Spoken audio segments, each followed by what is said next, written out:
CM Siddu ಹಾಗೂ ಹೊರಟ್ಟಿ ಕುಚುಕು ದೋಸ್ತಿತನದ ಬಗ್ಗೆ ಸಭಾಪತಿ ಬಸವರಾಜ ಹೊರಟ್ಟಿ ಏನಂದ್ರು? ಬೆಳಗಾವಿಯಲ್ಲಿ 2025ರ ಚಳಿಗಾಲದ ಸುವರ್ಣ ಅಧಿವೇಶನ ಆರಂಭವಾಗಿದೆ. ಉತ್ತರ ಕರ್ನಾಟಕದ ಸಮಗ್ರ ಅಭಿವೃದ್ಧಿಯ ಚರ್ಚೆಗಳ ಬಗ್ಗೆ ಜನತೆಗೆ ತುಂಬಾನೇ ನಿರೀಕ್ಷೆಗಳಿವೆ. ಇದರ ಮುಂದುವರೆದ ಭಾಗವಾಗಿ ವಿಧಾನ ಪರಿಷತ್ ಸದಸ್ಯರಾಗಿ 45 ವರ್ಷ ಪೂರೈಸಿದ ಹಿನ್ನೆಲೆ ಹುಬ್ಬಳ್ಳಿಯಲ್ಲಿ ಅಭಿನಂದನಾ ಸಮಾರಂಭ ಏರ್ಪಟ್ಟಿತ್ತು. ಸದರಿಯಿಂದ ವಿಧಾನ ಪರಿಷತ್ ಸಭಾಪತಿಗಳಾದ ಬಸವರಾಜ ಹೊರಟ್ಟಿ ಅವರೊಂದಿಗೆ ನಮ್ಮ ನ್ಯೂಸ್ ಸಂವಾದ ರಾಜ್ಯ ಉಪಸಂಪಾದಕ ಬಸವರಾಜ್ ಅವರು ಬೆಳೆದು ಬಂದ ಹಾದಿ, ರಾಜಕೀಯ ಜೀವನದ ಸವಾಲುಗಳು ಹಾಗೂ ಸಿಎಂ ಸಿದ್ದು ಹಾಗೂ ಹೊರಟ್ಟಿ ನಡುವೆ ಕುಚುಕು ದೋಸ್ತಿ ಹೀಗೆ ವಿವಿಧ ವಿಷಯಗಳ ಬಗ್ಗೆ ಪ್ರಶ್ನೆ ಕೇಳಿ ಉತ್ತರ ಪಡೆದುಕೊಂಡಿದ್ದಾರೆ. ಈ ಬಾರಿ ವಿಶೇಷ ಏನಪ್ಪಾ ಅಂತಂದ್ರೆ ನಮ್ಮ ಪಕ್ಕದಲ್ಲಿರ್ತಕ್ಕಂಥವ್ರು ವಿಶೇಷವಾಗಿ ರಾಜ್ಯದಲ್ಲೇ ಅತ್ಯಂತ ವಿಧಾನ ಪರಿಷತ್ನಲ್ಲಿ 45 ವರ್ಷ ಪೂರೈಸಿ ಸಾಕಷ್ಟು ಒಂದ್ ರೀತಿ ಸಭಾಪತಿಗಳಾಗಿ ಸೇವೆ ಸಲ್ಲಿಸಿರ್ತಕ್ಕಂಥವ್ರು, ಮತ್ತೆ ಕಿತ್ತೂರು ಕರ್ನಾಟಕಕ್ಕೆ ವಿಶೇಷವಾದ ತನ್ನ ಒಂದ್ ರೀತಿ ಸೇವೆ ಮೂಲಕ, ತನ್ನ ಹೋರಾಟದ ಧ್ವನಿ ಮೂಲಕ ಸಾಕಷ್ಟು ಶಿಕ್ಷಕ ವರ್ಗಕ್ಕೆ ಮತ್ತೆ ರೈತಾಪಿ ವರ್ಗಕ್ಕೆ, ಒಂದ್ ರೀತಿ ಜನತೆ ವರ್ಗಕ್ಕೆ ಸಾಕಷ್ಟು ಕೊಡುಗೆಯನ್ನ ಕೊಟ್ಟಿರ್ತಕ್ಕಂಥವ್ರು, ಧ್ವನಿಯಾಗಿರ್ತಕ್ಕಂಥವ್ರು ನಮ್ಮ ಹೆಮ್ಮೆಯ ಬಸವರಾಜ ಹೊರಟ್ಟಿ ಸಾಹೇಬ್ರು. ನಾಡಿದ್ದು ಒಂದ್ ರೀತಿ ಅಭಿನಂದನಾ ಸಮಾರಂಭ ನಡೀತಾ ಇದೆ ಹುಬ್ಬಳ್ಳಿಲಿ. ಈ ಬಗ್ಗೆ ಸ್ವತಃ ಮಾನ್ಯ ವಿಧಾನ ಪರಿಷತ್ ಸಭಾಪತಿಗಳು ಗೌರವಾನ್ವಿತ ಆಗಿರ್ತಕ್ಕಂಥ ಬಸವರಾಜ ಹೊರಟ್ಟಿ ಸಾಹೇಬ್ ಸಿಕ್ಕಿದ್ದಾರೆ. ಸರ್ ನಮಸ್ತೆ. ವಿಶೇಷವಾಗಿ ಒಬ್ಬ ರಾಜಕಾರಣಿ ಒಂದ್ ರೀತಿ 5 ವರ್ಷ ನಂತರ 5 ವರ್ಷ ಬರಲ್ಲ ಸರ್, ಅಂಥದ್ರಲ್ಲಿ 45 ವರ್ಷ ಸತತ ಹೋರಾಟಗಳ ಮೂಲಕ ವಿಶೇಷವಾಗಿ ಪೂರೈಸ್ತಾ ಇದ್ದೀರಾ ಯಶಸ್ವಿಯಾಗಿ. ಏನನ್ಸುತ್ತೆ ಸರ್ ಈ ಸುದೀರ್ಘ ಸವಾಲಿನ ಹಾದಿ ಬಗ್ಗೆ? ಇದು ದೂರಿನ ಗುಡ್ಡ ಕಣ್ಣಿಗೆ ನುಣ್ಣಿಗೆ ಅಂತ ಗೊತ್ತಾ ನಿಮ್ಗೆ? 45 ವರ್ಷ ನಾ ಬರ್ಬೇಕಾದ್ರೆ ವೈಯಕ್ತಿಕವಾಗಿ ಅನೇಕ ಸಮಸ್ಯೆಗಳು, ಕುಟುಂಬದ ಸಮಸ್ಯೆಗಳು, ನನ್ನ ಸಲುವಾಗಿ ತ್ಯಾಗ ಮಾಡಿದವ್ರು ಭಾಳ ಮಂದಿದ್ದಾರೆ. 8 ಸರಿ ಮತ್ತು ನಾನು ಆರಿಸ್ಕೋಬೇಕು. ಮೊದಲು ಶಿಕ್ಷಕರು, ಇವತ್ತು ಶಿಕ್ಷಕರು ಬಹಳ ಬುದ್ಧಿವಂತರು, ಅವ್ರಿಗೆಲ್ಲ ತಿಳುವಳಿಕೆ. ಒಂದೇನಾದ್ರು ತಪ್ಪು 99 ಕೆಲಸ ಮಾಡಿ ಒಂದ್ ಮಾಡ್ಲಿಲ್ಲ ಯಾಕೆ ಮಾಡಲಿ ಅಂತ ಕೇಳ್ತಾರೆ. ಅಂಥದ್ರಲ್ಲಿ ನಾನು 8 ಸರಿ ಆರಿಸಿ ಬರಬೇಕಾದ್ರೆ ನಾನು ಮುಗಿಸ್ಕೊಂಡು 48 ವರ್ಷ ಆಗೈತಿ. ಭಾರತ ದೇಶದಲ್ಲಿ ಒಂದೇ ಮತಕ್ಷೇತ್ರದಿಂದ ಇವತ್ತಿನವರೆಗೂ 8 ಸರಿ ಯಾರು ಬಂದಿಲ್ಲ. ಆ ಸೌಭಾಗ್ಯವನ್ನು ಕಲ್ಪಿಸಿಕೊಟ್ಟವರು ನನ್ನ ಶಿಕ್ಷಕರು. ಮತ್ತೆ ಅದ್ರ ಕೂಡ ಮನೆಯಲ್ಲಿ ಹೆಂಡತಿ ಮಕ್ಕಳು ಅವ್ರ ತ್ಯಾಗ ಬಾಳಿದೆ. ಯಾಕಂದ್ರೆ ನಾವು ಮನೆನೂ ನೋಡಂಗಿಲ್ಲ, ಮಕ್ಕಳು ನೋಡಂಗಿಲ್ಲ, ಮಕ್ಕಳು ಎಲ್ಲಿ ಓದ್ತಿರೋ ಅನ್ನೋ ಸಹಿತ ಗೊತ್ತಿಲ್ಲ ನಮ್ಗೆ, ಅಂತೆಲ್ಲ ಮಾಡ್ಯಾರ. ಹೀಗಾಗಿ ಇದರಿಂದ ಬೆನ್ನ ಅದಾರ. ಬಟ್ ನೋವಿದೆ ನನಗೇನಂದ್ರೆ, ಸಾಮಾನ್ಯವಾದ ಶಿಕ್ಷಕನಾಗಿ ನನ್ನ ವೃತ್ತಿ ಪ್ರಾರಂಭ ಮಾಡಿದಾಗ ಶಿಕ್ಷಕರು ನನ್ನನ್ನು ಬಹಳ ನಂಬಿಕೆ ಇಟ್ಟು ಆರಿಸಿ ಕಳಿಸಿಲ್ಲ. ಆ ನಂಬಿಕೆಯನ್ನು ಉಳಿಸ್ಕೊಳ್ಬೇಕನ್ನುವಂಥ ದೃಷ್ಟಿಯಿಂದ ಇವತ್ತಿನವರೆಗೂ ಇಷ್ಟೆಲ್ಲ ಹೋರಾಟ ಮಾಡಿ, ಎಷ್ಟೇ ಕಷ್ಟಗಳು ಬಂದರೂ ಸಹಿತ ನಾನು ಹೋರಾಟವನ್ನು ಬಿಟ್ಟಿಲ್ಲ. ಮತ್ತು ನಾನು ಶಿಕ್ಷಕರಿಗೆ ನ್ಯಾಯ ಕೊಡುವಂತ ಕೆಲಸವನ್ನು ಮಾಡಿದ್ದೀನಿ. ಅದಕ್ಕೆ ನಾನು ಶಿಕ್ಷಕರಿಗೆ ನಂಬಿಬಿಟ್ಟಾರೆ. ದೇಶದಲ್ಲಿ ಇಲ್ಲಿವರೆಗೆ 48 ವರ್ಷ ಒಂದೇ ಮತದಿಂದ ಯಾರು ಬಂದಿಲ್ಲ. ಮುಂದಿನ ಗೊತ್ತಿಲ್ಲ, ಬಂದಿಲ್ಲ. ಬಟ್ ಅದು ಬಹಳ ಕಷ್ಟದ ದಾರಿ. ಆ ದಾರಿಯನ್ನು ಸಾಗಿ ಬಂದಿದ್ದೀನಿ. ಅದಕ್ಕೆ ದೇವರ ಕರುಣೆ, ತಂದೆ ತಾಯಿ ಆಶೀರ್ವಾದ ಇದೆ ಅಂತೇಳಿ ಭಾವಿಸಿದ್ದೀನಿ.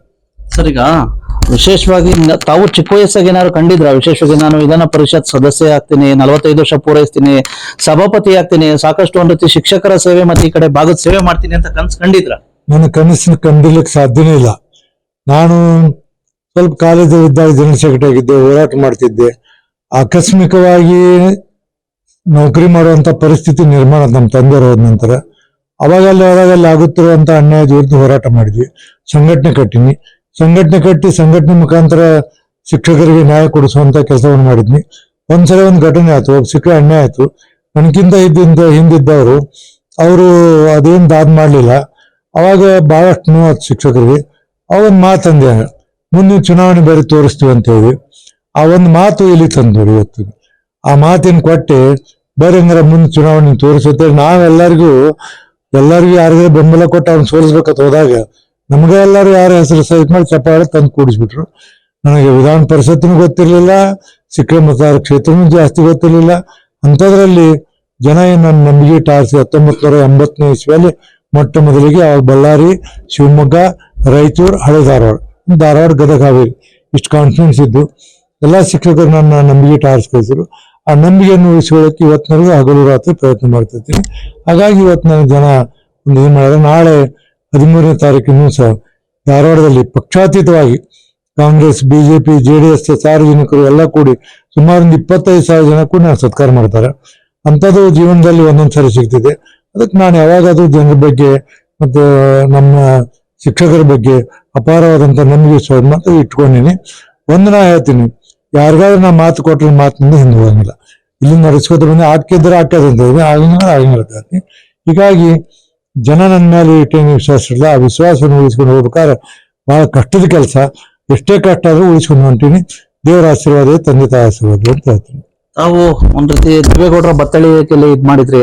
ಅದ್ರ ಹತ್ರ ಈಗ ಹಾಲಿ ಮುಖ್ಯಮಂತ್ರಿಗಳಾಗಿರ್ತಕ್ಕಂಥ ಸಿದ್ದರಾಮಯ್ಯ ಸಾಹೇಬ್ರು ನೀವು ಒಂದ್ ರೀತಿ ಕುಚುಕು ದೋಸ್ತಿಗಳು ರಾಜಕೀಯ ಹೊರತುಪಡಿಸಿ. ಹೇಗಿದೆ ಸರ್ ವಿಶೇಷವಾಗಿ ತಾವು ಸಭಾಪತಿಗಳು, ಅವರು ಮುಖ್ಯಮಂತ್ರಿ, ಯಾವ ರೀತಿ ಇದೆ ಸರ್? ನಾನು ಮೊದಲಿಗೆ ಇಂಡಿಪೆಂಡೆಂಟ್ ಆರಿಸಿ ಬಂದೆ, ಆಮೇಲೆ ಜನತಾ ಪಕ್ಷದಿಂದ ರಾಮಕೃಷ್ಣ ಬಂದ ಬಂದೆ, ಆಮೇಲೆ ಜನತಾದಳದಿಂದ ಬಂದೆ. ಮುಂದೆ ಜನತಾದಳ JDS ಎಲ್ಲ ಆದವಲ್ಲ. ಅವಾಗ ನಾವೇನಂದ್ರ ರಾಮಕೃಷ್ಣ ಹೆಗಡೆ ಅವರು ನಿಧನ ಆದ ನಂತರ ನಾನು ಜನತಾ ಪರಿವಾರದ ದೇವೇಗೌಡ ಕಡೆ ಹೋದೆ.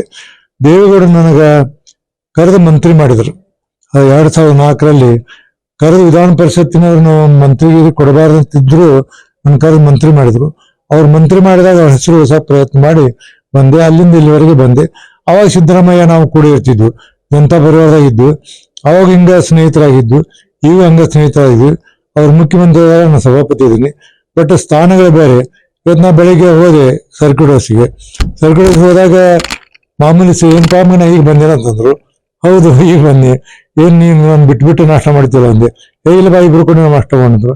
ಹಂಗೆ ಆತ್ಮೀಯತೆ ಇದೆ. ಮತ್ತೆ ನಮ್ಮ ಬಗ್ಗೆ ಅಪಾರವಾದಂತ ಕಾಳಜಿ, ಗೌರವ ಅವ್ರಿಗಿದೆ, ಅವ್ರ ಬಗ್ಗೆ ನನಗೆ ಇದೆ. ನಮ್ಮಿಬ್ಬರಿಗೂ ಉನ್ನತವಾದಂತ ಸ್ಥಾನ ಕೊಟ್ಟದ್ರಿಂದ ದೇವರ ಕೃಪೆ ನಮ್ಮ ಮೇಲಿದೆ ಅಂತೇಳಿ ನನಗೆ ಅನಿಸ್ತದೆ. ಈಗ ಶಿಕ್ಷಕರು ನಮ್ಗೆ ಒಂದ್ ರೀತಿ ಸಾಕಷ್ಟು ಒಂದ್ ರೀತಿ ಬೆನ್ನೆಲುಬಾಗಿ ಇದ್ರು. ವಿಶೇಷ ಶಿಕ್ಷಕರ ಸಂಘ ಮತ್ತೆ ಪ್ರತಿಯೊಬ್ರು ಶಿಕ್ಷಕರು ಸಂಘಗಳು ಶಿಕ್ಷಕರಂದ್ರೆ ಯಾಕೆ ಬಸವರಾಜ ಹೊರಟ್ಟಿ ಸರ್ ಮೇಲೆ ಯಾಕೆ ಪ್ರೀತಿ ಜಾಸ್ತಿ? ಯಾಕೆ ಪ್ರೀತಿ ಜಾಸ್ತಿ ಅಂದ್ರೆ, ನಾನು ನಮ್ಮ ಮನೇಲಿ ಒಂದು ಬೋರ್ಡ್ ಹಾಕೀನಿ. ನನ್ನ ಹತ್ತಿರ ಸಹಾಯ ಕೇಳಲು ಬರುವವರಿಗೆ ನಾನು ಹಿಂದೆ ಸಹಾಯ ಮಾಡ್ತೇನೆ, ನಾಳೆ ನನಗೆ ಅವಕಾಶ ಸಿಗಲಿಕ್ಕಿಲ್ಲ ಅಂತ ಹಾಕೀನಿ. ಯಾರು ನಮ್ಮ ಮನೆಗೆ ಬರ್ತಾರ ಅವತ್ತಿಂದ ಅವತ್ತೇ ಕೆಲಸವನ್ನು ಮಾಡ್ತೀನಿ. ಮತ್ತೆ ನಾ ಎಲ್ಲ ರೆಕಾರ್ಡ್ ಇಟ್ಕೊಂಡು ಬಂದೀನಿ. ನನ್ನ ಚುನಾವಣೆ ಬಂದಾಗ 6 ವರ್ಷ ಏನ್ ಕೆಲಸ ಮಾಡಿ ಪ್ರಿಂಟ್ ಮಾಡಿ ಅವ್ರಿಗೆ ಸ್ಕ್ಯಾನ್ ಮಾಡಿ ಹಂಚಿಕೊಡುವಂತ ಕೆಲಸ ಮಾಡ್ತೀನಿ. ಯಾಕೆ ನಮ್ಮ ಮೇಲೆ ಪ್ರೀತಿ ಅಂದ್ರೆ 6 ತಾಸು ರಾತ್ರಿ ನಮ್ಮ ಮನೆಗೆ ಬಂದರೂ ಸಹಿತ ಅವ್ರ ಕಷ್ಟ ಸುಖ, ವೈಯಕ್ತಿಕ ಸಮಸ್ಯೆಗಳು, ಶಿಕ್ಷಣ ಸಮಸ್ಯೆ ಎಲ್ಲವನ್ನ ಬಗೆಹರಿಸೋದು ಬಂದೀನಿ. ನನ್ನಷ್ಟು ಪೇಷನ್ಸ್ ಯಾರಿಗೂ ಇಲ್ಲ ಅಂತ ನಾವು ತಿಳ್ಕೊಂಡಿನಿ. ಆ ಪೇಷನ್ಸ್ ಅನ್ನು ದೇವ್ರು ಕೊಟ್ಟಾನ. ಹಿಂಗಾಗಿ ನಾನು ಶಿಕ್ಷಕರು ನನ್ನ ಮೇಲೆ ಬಹಳ ಪ್ರೀತಿ. ಟೀಕೆ ಟಿಪ್ಪಣಿ ವಿಮರ್ಶೆಗಳು ಇತ್ತೀಚೆಗೆ ಜಾಸ್ತಿ ಆಗಿದೆ ಸರ್, ವಿಶೇಷವಾಗಿ ಅವ್ರು ಬೇಡ ಅಂತ. ಆದ್ರೂ ಸಹ ಎಲ್ಲೊಂದ್ ಕಡೆ ನಿಮ್ಮನ್ನ ಉಳಿಸೋಕೋಸ್ಕರ ಕಾಂಗ್ರೆಸ್, ಬಿಜೆಪಿ, JDS 3 ಜನ ಒಂದಾಗಿದ್ದಾರೆ ಸರ್. ಅದು ನಾ ಹೇಳಿದ್ನಲ್ಲ, ಪಕ್ಷ ರಾಜಕೀಯ ಬೇರೆ. ನಾನು ಅಲ್ಲಿ ಸಭಾಪತಿಯಾಗಿ ಕುಂತಾಗ ಎಲ್ಲರನ್ನೂ ಸಮಾನವಾಗಿ ನೋಡ್ತೀನಿ. ನನ್ನ ಧರ್ಮ ಅದು. ಯಾವತ್ ನಾನು ಅಲ್ಲಿ ಬಂದು ಕುತ್ಕೊಂಡೆ ಅವತ್ತು ನಾವೊಂದು ಡಿಕ್ಲೇರ್ ಮಾಡಿದೆ, ಸಭಾಪತಿಯಾಗಿ ಎಲ್ಲಿವರೆಗೆ ಇರ್ತೀನಿ ಅಲ್ಲಿವರೆಗೆ ಈ ಪಕ್ಷದ ಪ್ರಾಥಮಿಕ ಸದಸ್ಯ ರಾಜೀನಾಮೆ ಕೊಡ್ತೀನಿ ಅಂತ ರಾಜೀನಾಮೆ ಕೊಟ್ಟೆ. ಸಭಾಪತಿ ಇರುವವರೆಗೆ ನಾವು ಪಕ್ಷಾತೀತ ನ್ಯಾಯಾಧೀಶ ಸ್ಥಾನದಲ್ಲಿ ಕುಂತಾಗ ಪ್ರಾಮಾಣಿಕವಾಗಿ ನಾವು ಮಾಡಿದ್ರೆ ನಮ್ಗೆ ದೇವ್ರು ಮೆಚ್ಚಂಗಿಲ್ಲ. 100ಕ್ಕೆ 99.9 ನಾನು ಬಹಳ ಕರೆಕ್ಟ್ ಆಗಿ ಕೆಲಸ ಮಾಡ್ತೀನಿ.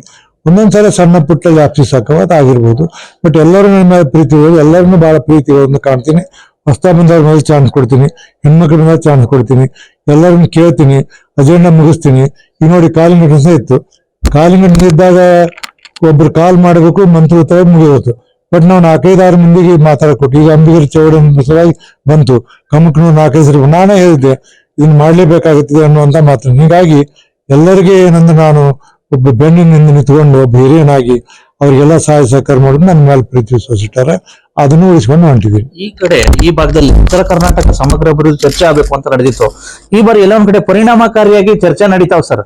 ಸ್ವಲ್ಪ ಎಲ್ಲ ಎಚ್ಚೆತ್ಕೊಂಡವ್ರು ನೀವೇ ಕಾರಣ ಅಂತ ಹೇಳ್ತಾವ್ರು. ಇಲ್ಲ, ನಾನು ಹೇಳಿನಿ, ನಾನು 1 ತಿಂಗಳಿಂದ ನಾ ಇಲ್ಲಿ ಬಂದಾಗ ಹೇಳಿನಿ, ಪ್ರತಿ ಬುಧವಾರ ನಾವು ಉತ್ತರ ಕರ್ನಾಟಕ ಮೀಸಲಾಗಿಟ್ಟಿವಿ. ನಮ್ ಸ್ವಲ್ಪ ಕ್ವಶನ್ ಅಂತ ಮುಗಿಯೋಣ. ಆಮೇಲೆ ಕಾಲಿಂಗ್ 3:30 ಯಾವಾರ ಬಂದ್ರೆ ಎಲ್ಲಿಯವರ ಹಾಕ್ಲಿದು ಅದನ್ನ ದಿನ 1-2 ಹಾಕಿರ್ತೀವಿ ಉತ್ತರ ಕರ್ನಾಟಕ ಸಮಸ್ಯೆ ಚರ್ಚೆ ಮಾಡಕ.